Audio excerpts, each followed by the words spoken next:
بسم اللہ الرحمن الرحیم۔ نیک اعمال کی ترغیب کا بیان چل رہا تھا۔ حفظ حدیث کے بعد جو ہے عبادت کے لیے جو تیاری کی جائے اس میں کوشش کیا جائے کہ عبادت میں خوب بہتر طریقے سے آدمی اپنے اعمال کو بہتر انداز سے کرے۔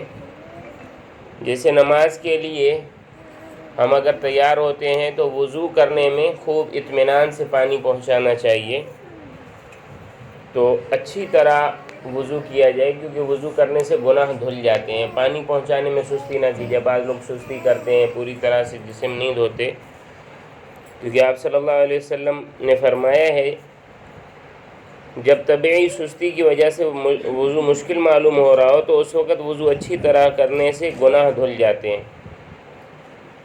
اسی طرح آپ صلی اللہ علیہ وسلم کی حدیث ہے کہ آپ صلی اللہ علیہ وسلم نے بعض لوگوں کو دیکھا جو وضو کر چکے تھے مگر ان کی یہ جو پاؤں کی پچھلی ایڑیاں ہیں یہ خشک رہ گئی تھی، تو آپ صلی اللہ علیہ وسلم نے فرمایا ان ایڑیوں کے لیے آگ کا عذاب ہے۔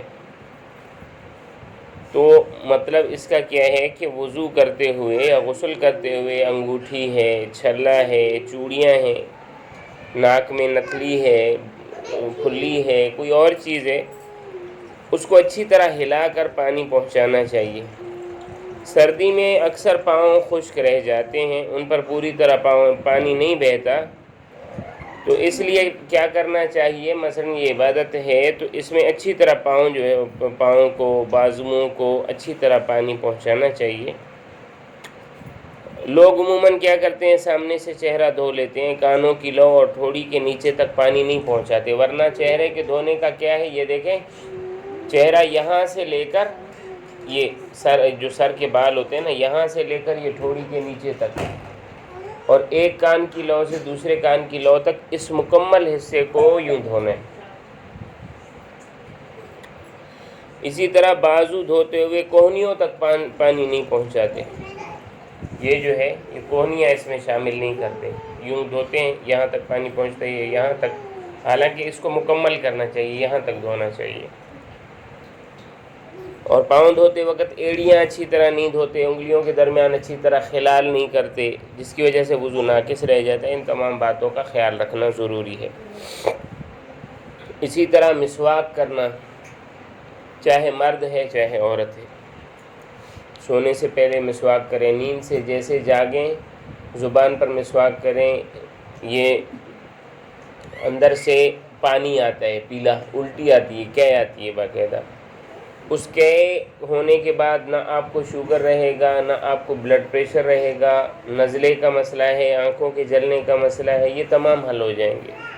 پانی کا، چیزوں کا ذائقہ آپ کو محسوس ہوگا۔ حضرت سلمۃ بن الاکوع رضی اللہ تعالیٰ عنہ سے روایت ہے، ابو داؤد میں آتی ہے کہ وہ فرماتے ہیں میں صبح کو آپ صلی اللہ علیہ وسلم کے پاس گیا اور آپ صلی اللہ علیہ وسلم زبان کے اوپر مسواک رکھ رہے تھے اور کیف فرما رہے تھے، وَذَا السِّوَاكَ عَلَىٰ طَرَفِي لِسَانِهِ وَيَقُولُ اُحْ اُحْ۔ تو اسی طرح آپ صلی اللہ علیہ وسلم نے فرمایا کہ 2 رکعت مسواک کر کے پڑھنا 70 رکعت بغیر مسواک سے افضل ہے، تو عبادت اس قدر بڑھ جاتی ہے۔ اس کے علاوہ نمازوں کی پابندی، گھر کی جو عورتیں ہیں وہ اول وقت میں، جیسے نماز کا وقت داخل ہو اول وقت میں نماز پڑھ لے۔ آپ صلی اللہ علیہ وسلم نے فرمایا 5 نمازوں کی مثال ایسی ہے جیسے کوئی شخص گھر جاتا ہے یا کسی کے گھر کے دروازے کے سامنے ایک گہری نہر ہو اور اس میں وہ صبح شام 5 مرتبہ نہاتا ہے، تو بتاؤ اس کا کوئی گناہ باقی رہے گا یا اس کے جسم پر کوئی میل کچیل باقی رہے گی؟ مطلب یہ ہے کہ جو آدمی ان میں نہائے گا تو سیدھی سی بات ہے کہ 5 مرتبہ جو شخص نہر میں نہائے گا، گہری نہر، عام نہر بھی نہیں، گہری نہر میں نہائے گا تو اس کے جسم پر کوئی کچرا نہیں رہے گا۔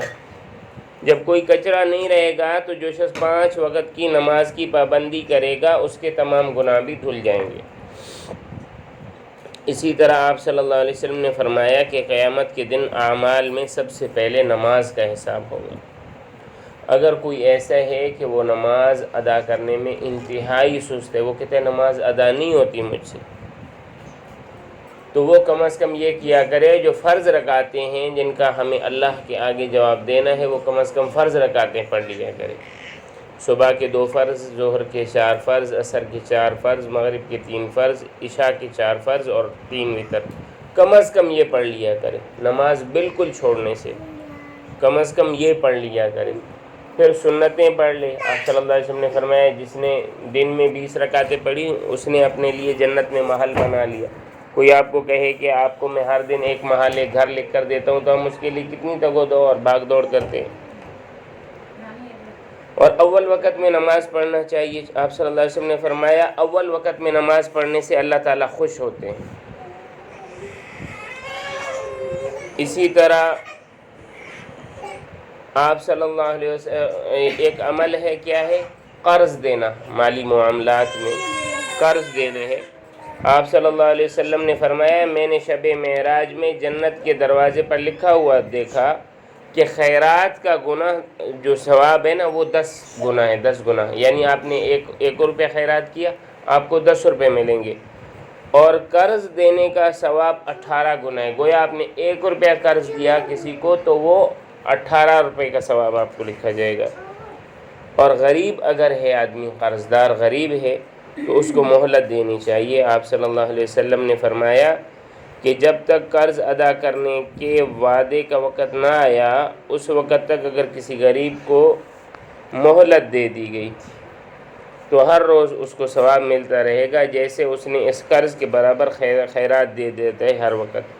اور جب اس کا وقت آ جائے پھر مہلت دے دی جائے تو ایسا ثواب ملتا ہے جیسے ہر دن اس کی رقم سے دگنی جو ہے خیرات کر رہے ہیں۔ تو اس کا مقصد یہ ہے کہ کچھ اگر تنگ دست ہے قرض دار تو اس کو پریشان نہ کریں، اس کو مہلت دے دیں، ہو سکے تو کچھ قرضہ یا سارا قرضہ معاف کر دیں۔ قرآن کریم کی تلاوت کی جو ہے کوشش کریں۔ قرآن پاک ہمارے لیے آیا ہے، نصیحت ہے، ہمارے لیے سبق ہے، تو اس کی تلاوت کی کوشش کرنی چاہیے۔ آپ صلی اللہ علیہ وسلم نے فرمایا جو شخص قرآن کا ایک حرف پڑھتا ہے ایک حرف پر اس کو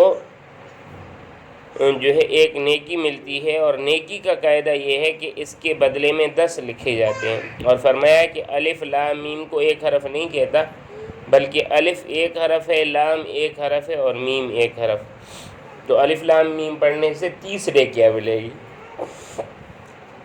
اسی طرح حدیث شریف میں آتا ہے تم میں سے کوئی بھی اپنے پروردگار سے جس وقت گفتگو کرنا چاہے تو اسے چاہیے کہ قرآن مجید پڑھے، یعنی قرآن پاک کی تلاوت کرنا گویا اللہ سے بات کرنا ہے۔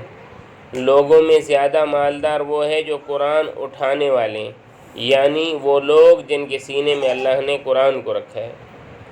حضرت حسن بصری رحمہ اللہ تعالیٰ سے روایت ہے ایک شخص حضرت عمر رضی اللہ تعالیٰ عنہ کے دروازے پر بہت آتا تھا۔ حضرت عمر رضی اللہ تعالیٰ عنہ نے اس سے کہا جاؤ اللہ کی کتاب پڑھو، وہ چلا گیا اور پھر نہیں آیا۔ پھر حضرت عمر رضی اللہ تعالیٰ عنہ سے اس سے کہیں پر ملاقات ہوئی، دوبارہ نہ ملنے کی وجہ پوچھی، اس نے کہا میں نے اللہ کی کتاب میں ہر وہ چیز پائی جس نے مجھے عمر کے دروازے سے بے نیاز اور بے پرواہ کر دیا۔ قرآن مجید میں ایسی آیت مل گئی جس کی برکت سے میری نظر مخلوق سے ہٹ گئی اور اللہ پر بھروسہ ہو گیا، اور تمہارے پاس دنیا کی ضرورت لے کر آتا تھا، اب آ کر کیا کروں گا؟ غالباً ان سے مراد اس قسم کے مضامین ہوں گے جو اس آیت میں مذکور ہیں، وَفِي السَّمَاءِ رِزْقُكُمْ وَمَا تُوعَدُونَ، کہ آسمان میں تمہاری روزی اور جس چیز کا تم وعدہ کیے جاتے ہو، یعنی تمہاری روزی اور سب کاموں کا بندوبست ہمارے ہی دربار سے ہوتا ہے تو دوسری طرف متوجہ ہونے کا کوئی فائدہ نہیں۔ اسی طرح حدیث شریف میں آتا ہے تم میں بہتر وہ لوگ ہیں جنہوں نے قرآن مجید پڑھا اور پڑھایا۔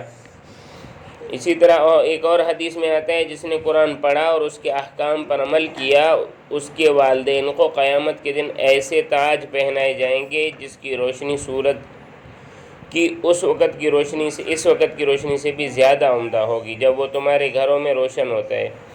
پس کیا گمان ہے آپ کا اس شخص کے بارے میں جس نے قرآن پڑھا بھی اور اس پر عمل بھی کیا۔ اسی طرح حدیث شریف میں جس شخص نے قرآن کریم پڑھا پھر اسے یہ خیال آیا کہ جو نعمت اس کو عطا کی گئی ہے اللہ کی مخلوق میں سے کسی کو اس سے بھی بڑی نعمت دی گئی ہے تو یقیناً اس نے قرآن پاک کو حقیر جانا، اور جس کو اللہ تعالیٰ نے بڑا مرتبہ دیا ہے اس چیز کو بڑا سمجھا جس کو اللہ نے کم درجے کا بنایا ہے، حامل قرآن کے لیے مناسب نہیں ہے کہ وہ کسی تیزی دکھانے والے سے سختی کے ساتھ پیش آئے، بلکہ قرآن کے احترام اور اعزاز کے پیش نظر اس کو معاف کرے اور درگزر کرے۔ اسی طرح حدیث شریف میں آتا ہے کہ قرآن پاک کو آسمان اور زمین میں تمام بسنے والوں سے اللہ تعالیٰ کو اس قرآن پڑھنے والا زیادہ محبوب ہے۔ تو کوشش کرنی چاہیے کہ قرآن پاک کی تلاوت کرنی چاہیے۔ آج کا وقت چونکہ ختم ہو چکا ہے، انشاءاللہ ہم قرآن پاک کے چند فضائل کل مزید پڑھ لیں گے۔ اللہ تعالیٰ سے دعا ہے کہ اللہ تعالیٰ ہمیں اس کی عمل کی توفیق عطا فرمائے۔